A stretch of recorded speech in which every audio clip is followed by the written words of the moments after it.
आज हम student start करेंगे न्यू चैप्टर। और न्यू चैप्टर क्या है? Cell and battery. तो सेल एंड बैटरी में देखेंगे हम, तो यहाँ पर होता क्या है, सेल और बैटरी क्या होती है। सेल जो है, इसके पहले मैं स्टार्टिंग से बताना चाहूंगा आपको। अक्सर जब सेल का निर्माण हुआ तो सेल का निर्माण किसने किया? अलेसेंद्रो वोल्टा ने। सेल का निर्माण किसने किया? अलेसेंद्रो। अलेसेंद्रो। हाँ, बीच में नहीं बोलेंगे, अलेसेंद्रो वोल्टा ने। तो अलेसेंद्रो वोल्टा ने सेल का निर्माण किया स्टूडेंट। तो मैंने आपको हिस्ट्री ऑफ इलेक्ट्रिसिटी पढ़ाया था, यदि किसी को नहीं पता होगा तो आपको क्या करना है कि previous video history of electricity की, जिसको मैक्सिमम लोगों ने देखा है, पूरे यूट्यूब चैनल में हिस्ट्री ऑफ इलेक्ट्रिसिटी नहीं मिलेगी, कहीं पर भी सर्च मारेंगे तो सिर्फ एक ही वीडियो टांडे सर का डला हुआ है, जिसको 900 या 1000 लोगों ने देख चुके हैं उसे। तो अलेसेंद्रो वोल्टा जो है, देखो इलेक्ट्रिसिटी की खोज कहाँ से हुई थी? सबसे पहले मैंने आपको बताया था डीसी का निर्माण कहाँ से हुआ था। तो मैंने आपको बताया था सबसे पहले जो थेल्स एम्बर नामक जो वैज्ञानिक थे, उन्होंने फ्रैक्शनल इलेक्ट्रिसिटी की खोज की थी, मतलब घर्षण विद्युत की खोज किया था। उसके बाद, तो ये तो 500 ईसा पूर्व पहले की बात है, ठीक है। अब उसके बाद जैसे जैसे साइंस ने इस टेक्नोलॉजी को इजाद किया, तो सबसे पहले जो साइंटिस्ट थे वो थे अलेसेंद्रो वोल्टा। और अलेसेंद्रो वोल्टा नामक जो वैज्ञानिक थे स्टूडेंट, उन्होंने क्या किया, केमिकल की मदद से, मतलब रसायन की मदद से, किसकी मदद से? रसायन की मदद से उन्होंने सबसे पहले, रसायन की मदद से सबसे पहले उन्होंने क्या किया कि सेल का निर्माण किया। बैटरी का निर्माण नहीं किया, सबसे पहले उन्होंने रसायन की मदद से किसका निर्माण किया? सेल का निर्माण किया। तो ये सेल क्या है ये भी जानेंगे हम, और सेल के साथ साथ जब ग्रुप में उसे कनेक्ट कर देते हैं तो वो बन जाता है बैटरी।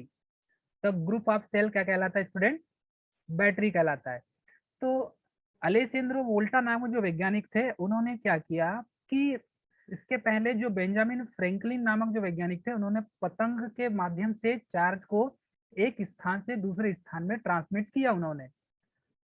अब जब उन्हें पता चला अलेसेंद्रो वोल्टा को कि चार्ज को एक स्थान से दूसरे स्थान ट्रांसमिट किया जा सकता है, तो इन्होंने केमिकल, क्योंकि ये रसायन के प्रोफेसर थे अलेसेंद्रो वोल्टा, तो इन्होंने क्या किया कि केमिकल के माध्यम से इन्होंने जो डीसी है, मतलब कि सेल जो बनाया इन्होंने, तो उन्होंने देखा कि हमें विद्युत को पहले उत्पन्न करना पड़ेगा।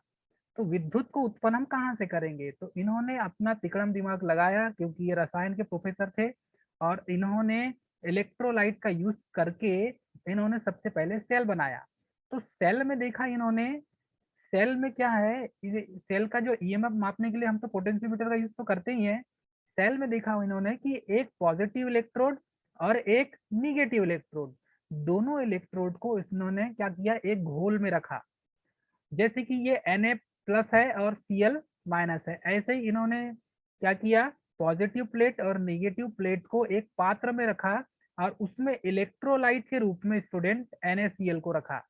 इस तरीके से उन्होंने रखा स्टूडेंट। जब इलेक्ट्रोलाइट के रूप में इन्होंने जैसे NaCl को रखेंगे तो Na+ और Cl- हो जाएगा। तो वैसा ही स्टूडेंट अलेसेंद्रो वोल्टा ने क्या किया कि इन्होंने इलेक्ट्रोलाइट की सहायता से पॉजिटिव और नेगेटिव इलेक्ट्रोड को घोल में रखा। तो घोल में रखा तो उन्होंने देखा कि इस घोल से पॉजिटिव आयन निगेटिव आयन की ओर बढ़ने लगे, मतलब कि इन दोनों के बीच में पोटेंशियल डिफरेंस, जिसे विभवांतर कहते हैं, ये पैदा होने लगा। तो ये विभवांतर पैदा होने के कारण यहाँ पर सेल में ईएमएफ इंड्यूस्ड होने लगा, और वो डीसी सेल कहलाया। ठीक है स्टूडेंट, डीसी की उत्पत्ति कैसी हुई मैं आपको ये बता रहा हूँ। अब जैसे ही डीसी की उत्पत्ति हुई, तो इन्होंने देखा कि ये जो डीसी सेल है, इनको आपस में ग्रुप में यदि कनेक्ट कर दिया जाए तो ये बैटरी बन जाती है। तो उन्होंने 4-5 सेल को आपस में कनेक्ट किया, और आपस में कनेक्ट करने के साथ फिर वो बन गया बैटरी। तो बैटरी, उसकी पावर क्षमता जो है, उसकी एम्पियर आवर जो रेटिंग है वो ज्यादा मिलने लगी। तो इस तरीके से स्टूडेंट पहले सेल का निर्माण हुआ, और जो सेल है, सेल का जो निर्माण किया गया वो इलेक्ट्रोलाइट, मतलब कि chemical effect of electric current, तो केमिकल के माध्यम से इलेक्ट्रिक करंट को इजाद किया गया स्टूडेंट, मतलब डीसी की खोज हुई, डायरेक्ट करंट की खोज जो हुई वो केमिकल इफेक्ट के कारण हुई। तो इसमें जो सेल का निर्माण हुआ, वो सेल का निर्माण करने वाले हैं अलेसेंद्रो वोल्टा। लेकिन हम मानेंगे कि इलेक्ट्रिकल, यदि बेंजामिन फ्रैंकलिन नामक वैज्ञानिक ये नहीं बताते कि चार्ज को एक स्थान से दूसरे स्थान ट्रांसमिट किया जा सकता है, तो ये संभव नहीं होता। तो डीसी की उत्पत्ति जिसने किया है, जिस डीसी की खोज जिसने किया है, वो है महान वैज्ञानिक अलेसेंद्रो वोल्टा। और इसी के नाम पर हम वोल्टेज की इकाई वोल्ट रखते हैं। इन्हीं के नाम पर इसकी इकाई क्या होगी? वोल्ट होगी स्टूडेंट। तो वोल्टा के नाम पर ही वोल्टेज की इकाई वोल्ट रखी गई है। तो ये आपको सरल शब्दों में समझ में आ गया होगा स्टूडेंट कि ये वोल्ट कहाँ से आया या वोल्टा कहाँ से आया। ठीक है स्टूडेंट, तो ये तो हुई उत्पत्ति उसकी। ये उत्पत्ति कहाँ से हुई? सेल की, या सेल का निर्माण किसने किया? तो सेल में डीसी सप्लाई होता है। सेल में क्या होता है स्टूडेंट? डीसी सप्लाई होता है, ये हमें याद रखना है। अब हम स्टार्ट करते हैं नए सिरे से इसको, chemical effect of electric current. तो ये केमिकल इफेक्ट क्या होता है इलेक्ट्रिक करंट? तो ये जो केमिकल इफेक्ट है, ठीक है, रासायनिक प्रभाव, रसायनों के प्रभाव से ही पोटेंशियल डिफरेंस उत्पन्न होता है, और इन्हीं के कारण आवेश, जो चार्ज है, वो क्रिएट होता है स्टूडेंट। तो यहाँ पर देखेंगे एक पॉजिटिव इलेक्ट्रोड है। देखिए यहाँ पर क्या रखा गया है? एक इलेक्ट्रोलाइट रखा गया है। देखो इलेक्ट्रोलाइट रखा गया है, मतलब ये सॉल्वेंट रखा हुआ है, घोल रखा हुआ है। 10th क्लास में हमने पढ़ा है H2SO4, कुछ पढ़ा होगा हमने, NaCl, नमक का प्रैक्टिकल हमने किए होंगे, Na+Cl- ये वाला प्रैक्टिकल हमने 10th में किया स्टूडेंट। फिजिक्स 11th 12th में फिजिक्स का प्रैक्टिकल किए हैं, केमिस्ट्री में प्रैक्टिकल किए हैं। तो ये जो केमिस्ट्री का प्रैक्टिकल है, केमिकल इफेक्ट, आपको ये प्रैक्टिकल आपने 10th में या 11th में किया होगा स्टूडेंट। यहाँ पर फर्स्ट जो प्लेट है या इलेक्ट्रोड है, ये पॉजिटिव इलेक्ट्रोड है। फर्स्ट वाला पॉजिटिव इलेक्ट्रोड है और सेकंड वाला निगेटिव इलेक्ट्रोड है स्टूडेंट। जब इन दोनों के बीच में, देखो यहाँ पर क्या डाला गया है? केमिकल डाला गया है स्टूडेंट। और ये जो इलेक्ट्रोलाइट है, ये है NaCl। जब ये पॉजिटिव प्लेट और नेगेटिव प्लेट आपस में, ये जो NaCl है, ये पॉजिटिव प्लेट पर आके जमा हो जाएगी, मतलब टूट जाएगा, Na प्लस में टूट जाएगा, Na के ऊपर प्लस चार्ज हो जाएगा और Cl के ऊपर माइनस चार्ज हो जाएगा स्टूडेंट। तो ये केमिकल एक्शन जो होगा, यहाँ पर इस पॉजिटिव प्लेट में Na के कंटेंट, यहाँ पर इसके इलेक्ट्रॉन, यहाँ पर मतलब ये पॉजिटिव आयन इसमें जुड़ जाएंगे, मतलब इसके पास जमा हो जाएंगे, और Cl में ये जो निगेटिव आयन है, ये इसके पास जमा हो जाएंगे स्टूडेंट। अब ये पॉजिटिव प्लेट और निगेटिव प्लेट, इसको फिर नाम दे दिया जाएगा। अब जब यहाँ से चार्ज का, आवेश का प्रवाह पॉजिटिव से निगेटिव की ओर होगा, तो यहाँ पर विभवांतर पैदा हो जाएगा, और यही विभवांतर के कारण ही स्टूडेंट करंट इस इलेक्ट्रोड से इस इलेक्ट्रोड की ओर फ्लो होने लगेगा। तो इसका डायरेक्शन क्या हो जाएगा? निगेटिव से पॉजिटिव की ओर। ठीक है, ये इसको ट्रेडिशनल तरीके से दर्शाया जाता है, निगेटिव से पॉजिटिव की ओर। क्यों? क्योंकि इलेक्ट्रॉन जो है उस पर माइनस साइन होता है। इसीलिए हम ये मान के चलते हैं परंपरागत तरीके से कि प्लस से माइनस की ओर करंट फ्लो होता है, लेकिन एक्चुअल में क्या होता है? माइनस से प्लस की ओर होता है स्टूडेंट। इसके बारे में वीडियो यूट्यूब में डल चुका है, आप देख सकते हैं मेरे चैनल में। इसमें सेल जो है, सेल का यदि आपको ईएमएफ मापना है स्टूडेंट, तो इसको ईएमएफ के मापन जो करेंगे, वो करेंगे हम पोटेंशियोमीटर से, जिसे आप विभव मीटर कहते हैं। ठीक है, या विभव मापी बोलते हैं आप। तो सेल का ईएमएफ मापना है, या ईएमएफ, या बोल सकते हैं आप वोल्टेज। ठीक है, तो वोल्टेज आपको मापना है तो वोल्ट मीटर या पोटेंशियोमीटर का आप यूज कर सकते हैं स्टूडेंट। अब ये जो सेल है, सेल, ये पैरेलल कनेक्ट किए जाते हैं। जब आप सेल को आपस में पैरेलल में कनेक्ट करेंगे, मतलब कि समानांतर में से जोड़ेंगे स्टूडेंट, तो क्या हो जाएगा? आप जानते हैं सेल का सिंबल किस टाइप का होता है? देखिए, ये सेल का सिंबल है स्टूडेंट, ये प्लस और माइनस। तो ये सेल का सिंबल हो गया स्टूडेंट, प्लस और माइनस साइन हमने दिखा दिया। तो ये है सेल का सिंबल। यहाँ पर मैं इसका कलर चेंज करता हूँ। जब आप सेल को पैरेलल में, अर्थात समांतर में कनेक्ट करेंगे, समांतर में कनेक्ट करेंगे तो इसमें हमें अधिकतम रूप से क्या प्राप्त होगा? तो जब आप सेल को समांतर में या पैरेलल में कनेक्ट करते हैं स्टूडेंट, तो आपको करंट की कैपेसिटी ज्यादा मिलेगी। कब? जब आप इसे पैरेलल में कनेक्ट करेंगे तो ये जो करंट है जिसे आप आई कहते हैं, ये अधिक मिलेगा। इस पॉइंट को आपको नोट करना है स्टूडेंट, मोस्ट इंपॉर्टेंट पॉइंट है ये। ठीक है, यदि हम सेल को पैरेलल में अर्थात समांतर में कनेक्ट करेंगे तो हमें करंट ज्यादा मिलेगा। ठीक है स्टूडेंट। और जब हम सेल को सीरीज में या श्रेणी में कनेक्ट करेंगे, तो हमें क्या मिलेगा? वोल्टेज ज्यादा मिलेगा। जब आप सेल को श्रेणी में कनेक्ट करेंगे, सीरीज में कनेक्ट करेंगे, तो हमें वोल्टेज ज्यादा मिलेगा। देखिए, ठीक है स्टूडेंट, इतना आपको समझ में आ रहा है? नए स्टूडेंट जो ज्वाइन हुए हैं वो म्यूट कर दें, ज्यादा अच्छा रहेगा। ठीक है, नए स्टूडेंट अभी जो ज्वाइन होते हैं वो अपने आप को म्यूट करके रखेंगे, क्लास में डिस्टरबेंस होता है। ठीक है, आगे बढ़ते हैं हम।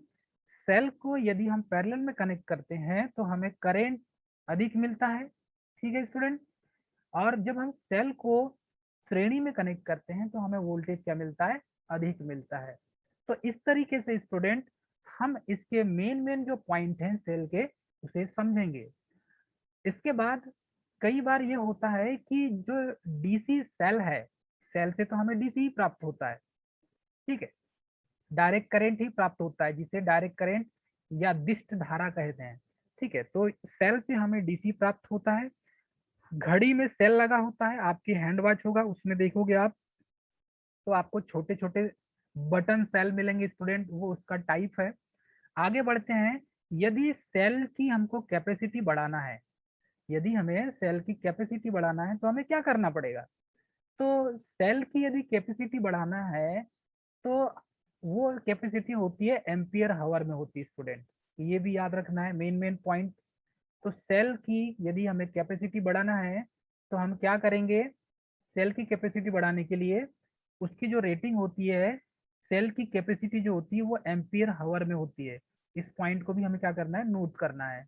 तो सेल की कैपेसिटी यानी सेल की क्षमता वो होती है एम्पियर हावर में, ए एच, इसको शॉर्टकट में ए एच भी कहा जाता है, एम्पियर हावर। तो ये मोस्ट इंपॉर्टेंट पॉइंट है, इसको स्टार लगा लीजिए, आप अपने कॉपी में नोट कीजिए। सेल की जो कैपेसिटी होती है वो एम्पियर हावर में होती है। ठीक है, अब हम देखते हैं बहुत सारी जगह हमको देखने मिलता है सोलर सेल। तो सोलर सेल जो है, जो सूर्य के किरणों से चार्ज होता है, जिसे सोलर सेल कहते हैं, वो होता है फोटोवोल्टिक डिवाइस, या उसे कहते हैं फोटोवोल्टिक सेल। इसके बारे में हम विस्तृत रूप से पढ़ेंगे स्टूडेंट। सोलर सेल क्या होता है? फोटोवोल्टिक डिवाइस या फोटोवोल्टिक सेल कहलाता है। ठीक है, अब हम देखेंगे जो सेल होते हैं ये अलग अलग टाइप के होते हैं स्टूडेंट। जब सेल अलग अलग टाइप के होते हैं तो उनमें से एक टाइप है मरकरी कैडमियम सेल। अब ये फर्स्ट इसका टाइप है सेल। सेल मुख्यतः दो प्रकार के होते हैं, एक तो प्राइमरी सेल और दूसरा सेकेंडरी सेल। तो हम जब देखेंगे प्राइमरी सेल, तो प्राइमरी सेल में हम सबसे पहले पढ़ेंगे स्टूडेंट कि प्राइमरी सेल होता क्या है। लेकिन उसके पहले ये पॉइंट को, कंटेंट को हम पढ़ लेते हैं। जो मरकरी कैडमियम सेल होता है, ये एक स्टैंडर्ड सेल की भांति यूज किया जाता है इसका, मरकरी कैडमियम सेल का। तो मरकरी कैडमियम सेल जो यूज करते हैं वो स्टैंडर्ड सेल होता है, क्योंकि उसकी रेटिंग अच्छी मिलेगी आपको। दूसरी बात, उसकी एम्पियर और कैपेसिटी अधिक होती है। इस सेल में जो केमिकल एनर्जी डाला जाता है, ठीक है, तो वो केमिकल एनर्जी क्या करता है? कन्वर्ट इलेक्ट्रिकल एनर्जी में कन्वर्ट करता है। मतलब हम क्या करेंगे, जो केमिकल एनर्जी है उस केमिकल एनर्जी को इलेक्ट्रिकल एनर्जी में कन्वर्ट करने का काम किसका रहता है? सेल का रहता है। ठीक है, तो सेल को हम देखो बनाते हैं तो केमिकल एनर्जी देते हैं। जितने भी सेल हैं सभी सेल में हम इनपुट क्या देते हैं? केमिकल एनर्जी देते हैं, मतलब केमिकल देते हैं उसको, केमिकल एनर्जी देते हैं, तो वो केमिकल एनर्जी हमको क्या देता है? इलेक्ट्रिकल एनर्जी में कन्वर्ट करके देता है। तो इसका रूपांतरण हुआ। वैसे ही ऊर्जा संरक्षण का भी नियम है स्टूडेंट। ऊर्जा संरक्षण का नियम ये कहता है कि ऊर्जा को ना ही उत्पन्न किया जा सकता है नहीं नष्ट किया जा सकता है। तो ऊर्जा संरक्षण का नियम यही है स्टूडेंट, हम यहाँ पर भी वही कर रहे हैं, ऊर्जा को न ही उत्पन्न कर रहे हैं और न ही नष्ट कर रहे हैं, बल्कि उसे एक रूप से दूसरे रूप में रूपांतरण कर रहे हैं स्टूडेंट। तो यहाँ पर हम चेंज कर रहे हैं, तो हम चेंज क्या कर रहे हैं कि केमिकल एनर्जी को हम इलेक्ट्रिकल एनर्जी में चेंज कर रहे हैं स्टूडेंट। बेसिकली यही फंडा है स्टूडेंट, केमिकल एनर्जी को इलेक्ट्रिकल एनर्जी में चेंज करने का। ठीक है, अब यहाँ पर हम देखेंगे तो ये जो सेल का जो वोल्टेज होता है वो डिपेंड किस पर करता है, सेल का वोल्टेज, जो सेल में वोल्टेज होता है ईएमएफ होता है वो किस पर डिपेंड होता है। तो ये देखेंगे जो सेल का वोल्टेज या ईएमएफ है वो किस पर निर्भर करता है, तो वो करता है इलेक्ट्रोलाइट पर। ठीक है, जिसे आप इलेक्ट्रोलाइसिस या विद्युत अपघट्य कहते हैं। तो ये जो अपघट्य होता है, विद्युत अपघट्य, जिसमें इलेक्ट्रोड को रखा जाता है, तो वो अपघट्य पर भी डिपेंड करता है स्टूडेंट, विद्युत अपघट्य पर भी डिपेंड करता है। उसके बाद नेचर ऑफ मटेरियल, जो मटेरियल आप डालेंगे इलेक्ट्रोड के, वो यदि उसकी रेजिस्टिविटी ज्यादा होगा तो इंटरनल रेजिस्टेंस ज्यादा हो जाएगा स्टूडेंट। तो नेचर ऑफ मटेरियल पर भी डिपेंड करता है कि जो आपने इलेक्ट्रोड डाला है या इलेक्ट्रोलाइट आपने जो डाला है, जो घोल डाला है आपने, उस घोल के मटेरियल पे, उसके नेचर पर भी डिपेंड करेगा। ठीक है, एक पॉइंट निकल के आता है कि ये जो विद्युत अपघट्य में करंट का फ्लो किसके कारण होता है। तो हमेशा याद रखिए विद्युत अपघट्य में करंट का फ्लो जो होता है वो आयंस के कारण होता है। किसके कारण होता है? आयन के कारण। और इलेक्ट्रिक जो करंट होता है, जो एसी हो गई इलेक्ट्रिक करंट, उसमें करंट का फ्लो किसके कारण होता है? इलेक्ट्रॉन के कारण होता है स्टूडेंट। उसमें किसमें होता है? इलेक्ट्रॉन के कारण। और इसमें करंट का फ्लो किसके कारण होगा? विद्युत अपघट्य में, विद्युत अपघट्य में किसके कारण होगा? आयन के कारण। तो इसमें आयन यूज किया जाता है, मतलब विद्युत अपघट्य में जो करंट का फ्लो होगा वो आयन के कारण होगा। तो इसमें आयन कौन कौन से होते हैं? एक तो पॉजिटिव आयन और दूसरा नेगेटिव आयन स्टूडेंट। तो पॉजिटिव आयन और नेगेटिव आयन के कारण ही यहाँ पर क्या होता है स्टूडेंट? करंट का फ्लो होता है। तो मेन पॉइंट है वही है कि विद्युत अपघट्य में जो करंट का फ्लो है वो किसके कारण होता है। तो चार ऑप्शन दे सकता है, तो वो होता है आयन के कारण। ठीक है स्टूडेंट, आगे बढ़ेंगे कि अब इसमें देखेंगे हम सेल। सेल मुख्यतः दो प्रकार के होते हैं, एक तो प्राइमरी सेल होता है, दूसरा सेकेंडरी सेल। प्राइमरी सेल क्या होता है और सेकेंडरी सेल क्या होता है स्टूडेंट, हम इसे जानेंगे। नए स्टूडेंट जो कनेक्ट हो रहे हैं, मैं उनसे आग्रह करूंगा कि वो म्यूट करके ही रखेंगे। ठीक है स्टूडेंट, आगे बढ़ेंगे हम स्क्रीन को क्लियर कर देते हैं, आगे बढ़ेंगे हम। तो आगे बढ़ेंगे, प्राइमरी सेल। प्राइमरी सेल क्या होता है? तो प्राइमरी सेल को देखेंगे स्टूडेंट हम कि प्राइमरी सेल ऐसा क्या है। तो प्राइमरी सेल में स्टूडेंट मैं एक मेन टॉपिक और मेन पॉइंट वाली बात बताऊंगा। इसमें हम प्राइमरी सेल को चार्ज नहीं कर सकते, मतलब एक बार यूज करने के बाद दोबारा चार्ज नहीं कर सकते। तो प्राइमरी सेल की खासियत ही यही होती है स्टूडेंट कि इसे एक बार यूज करने के बाद फेंक दिया जाता है, यूजलेस हो जाता है। एक बार आपने इसको चार्ज कर दिया, एक बार यूज कर लिया आपने, तो इसको दोबारा चार्ज नहीं कर सकते। लेकिन सेकेंडरी जो सेल होता है उसको हम दोबारा चार्ज कर सकते हैं। तो प्राइमरी सेल में जो मटेरियल होता है वो केमिकल मटेरियल क्या क्या यूज किया जाता है, इसे देखेंगे हम। तो प्राइमरी सेल में जो होता है केमिकल मटेरियल, इसमें क्या होता है student? Chemical reaction only one direction होता है, एक ही दिशा में होता है। इसमें क्या होता है? एक ही दिशा में होगा, एक ही दिशा में होगा केमिकल एक्शन। तो एक ही दिशा में केमिकल एक्शन कैसा होगा स्टूडेंट, ये भी देख लीजिए। प्राइमरी सेल, एक बार आपने इसे यूज कर लिया, एक बार यूज करने पर दोबारा इसको यूज नहीं कर सकते हम। प्राइमरी सेल की खासियत यही है, एक बार यूज ओनली, इसको सिर्फ एक बार यूज कर सकते हैं ओनली, दोबारा यूज नहीं कर सकते। जैसे टार्च की बैटरी हो गई, पुराने वाले जो टार्च आते थे सेल वाले, जैसे रिमोट सेल आते हैं, रिमोट के सेल आते हैं स्टूडेंट, एक बार हम यूज कर लेते हैं उसके बाद उसे फेंक देते हैं, क्योंकि वो प्राइमरी सेल की लिस्ट में आता है। तो इसमें जो केमिकल मटेरियल होता है स्टूडेंट, केमिकल मटेरियल उसमें क्या होता है? तो इसमें जो केमिकल रिएक्शन होता है वो एक ही दिशा में होता है, वन डायरेक्शन होता है। Chemical reaction only one direction. तो इसमें क्या होता है? स्टार्टिंग में एक्टिव मटेरियल होता है, स्टार्टिंग में ये जो मटेरियल होता है वो एक्टिव होता है, ठीक है, लेकिन जब वो यूज हो जाता है वो मटेरियल, उससे पावर हम ले लेते हैं तो वो बन जाता है रिएक्टिव मटेरियल हो जाता है स्टूडेंट। तो वो मटेरियल क्या हो जाता है, रिएक्टिव, ठीक है। उसके बाद ये क्या है, अनचार्जेबल सेल कहलाता है, मतलब कि ये सेल दोबारा यूज नहीं कर सकते, ओनली एक बार यूज करेंगे। ये रिचार्जेबल सेल होता नहीं है, अनचार्जेबल होता है, एक बार यूज कर लिए उसके बाद यूज एंड थ्रो। क्योंकि ये जो सेल होता है primary cell, use and throw, मतलब कि एक बार यूज करो और फेंक दो, ठीक है स्टूडेंट। तो ये आपको समझ में आ जाना चाहिए। इसका जो यूज है कहाँ कहाँ किया जाता है, तो ये स्मॉलर वैल्यू लोड, मतलब कि कम वैल्यू की जो लोड होती है, कम करंट, जैसे कि आप बोल देख सकते हैं जो मिली एम्पियर होता है या माइक्रो एम्पियर, मिली एम्पियर में दिया है या माइक्रो एम्पियर में दिया है, तो वहां पर जब मिली एम्पियर की करंट की आवश्यकता पड़ेगी या माइक्रो एम्पियर करंट की आवश्यकता पड़ेगी स्टूडेंट, वहां पर हम किसका यूज करेंगे, छोटे जो बटन सेल होते हैं जैसे कि हैंड वॉच में घड़ी में लगाए जाते हैं, उसमें माइक्रो एम्पियर करंट या मिली एम्पियर करंट आपको मिलेगी। तो जहां पर कम वैल्यू की जो लोड होगा या कम वैल्यू की करंट की आवश्यकता होगी, कम रेटिंग की होगी करंट की आवश्यकता, वहां पर हम प्राइमरी सेल का यूज करते हैं स्टूडेंट।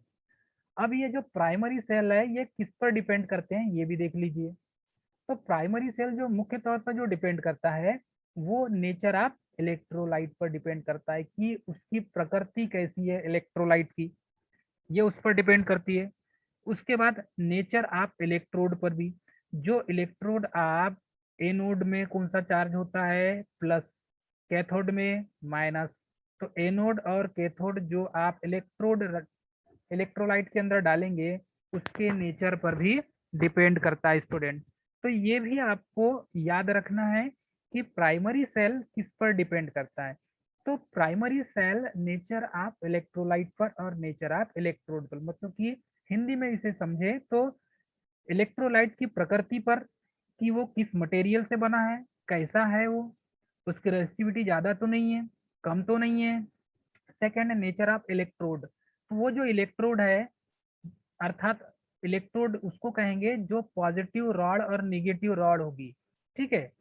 पॉजिटिव रॉड और निगेटिव रॉड जो अंदर डाली जाएगी घोल के अंदर, उसे कहेंगे हम इलेक्ट्रोड स्टूडेंट। तो ये इलेक्ट्रोड कौन से मेटल का बना हुआ है, कौन से मटेरियल का बना हुआ है, कौन सी धातु का बना हुआ है, उस धातु की प्रकृति पर भी डिपेंड करेगा स्टूडेंट। तो इस तरीके से हम प्राइमरी सेल किस किस पर डिपेंड करेगा ये देखेंगे स्टूडेंट अब, ठीक है। इतना आपको समझ में आ गया होगा। हम अब आगे बढ़ेंगे स्टूडेंट। तो प्राइमरी सेल आपको इतना समझ में आ गया होगा, प्राइमरी सेल वह सेल है जिसे सिर्फ एक बार यूज करने पर दोबारा यूज नहीं किया जाता, ठीक है स्टूडेंट। तो अब हम आगे बढ़ते हैं, आगे बढ़ेंगे तो यहाँ पर देखेंगे हम प्राइमरी सेल मुख्य तौर पर कहाँ पर यूज करते हैं। दो टूक शब्दों में बोला जाए तो प्राइमरी सेल घड़ी में यूज किया जाता है, दीवार घड़ी में, हैंड वॉच में, ठीक है। आपके कंप्यूटर की चिप में भी लगा होता है टाइमर टाइमर सेल के तौर पे, ठीक है। बहुत सारे इलेक्ट्रॉनिक गैजेट में, रिमोट में, जो टीवी का रिमोट होता है, रिसीवर का रिमोट होता है, उसमें सेल का यूज किया जाता है। तो ये सब सेल होते हैं स्टूडेंट प्राइमरी सेल, इन्हें एक बार यूज किया जाता है, दोबारा यूज नहीं किया जाता। तो ऐसा सेल जिसे एक बार ही यूज किया जाए दोबारा यूज नहीं कर सकते, वे सेल प्राइमरी सेल कहलाते हैं। अब स्टूडेंट इसके टाइप्स देखेंगे हम कि कितने टाइप के सेल होते हैं प्राइमरी सेल और उनके नाम क्या क्या है। अब मैं आपको 6 क्लास, 7th क्लास या 8th class, 9th class, 10th class में ले जाऊंगा मैं। तो यहाँ पर प्राइमरी सेल क्या होता है स्टूडेंट, उसके टाइप्स देखेंगे। प्राइमरी सेल में सबसे पहले है ड्राई सेल। ड्राई मतलब कि गीला वाला, वीट यानी सूखा होता है। तो ड्राई सेल जो होता है, ड्राई सेल क्या होता है, ये रुक रुक के करंट फ्लो करती है ड्राई सेल। तो इसको देखेंगे स्टूडेंट, एक तो ड्राई सेल हो गया।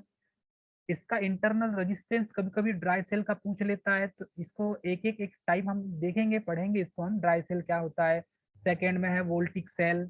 थर्ड है डेनियल सेल, डेनियल सेल आपने 8th या 9th में पढ़ा होगा।